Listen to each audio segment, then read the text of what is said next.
ওঠো, কাজ শুরু করতে হবে তো। ও ছোট ভাই, কাজ কখন শেষ হবে? তোমাদেরকে এই কাজটা দিয়ে গেছিলাম, কাজটা কখন শেষ হবে? মিস্ত্রিদেরকে ডাক।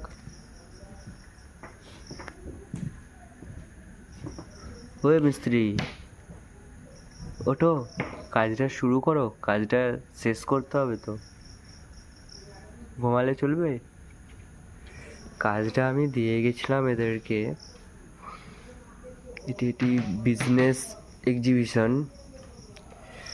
এই কাজটি না করে সব মিস্ত্রি ঘুমাচ্ছে। ছোট মিস্ত্রি, এই এই, কাজ শুরু করবে? আচ্ছা, কাজ শুরু করবে। ভিড়। ওকে ওকে, কাজটা একটু তাড়াতাড়ি শুরু করতে বলো। সব ডাকো ঘুম থেকে, ডাকো মিস্ত্রিদেরকে, বলো ঘুম থেকে উঠতে, কাজ শুরু করতে তাড়াতাড়ি। আজকে রাত্রের মধ্যে কাজটি যেন শেষ হয়ে যায়।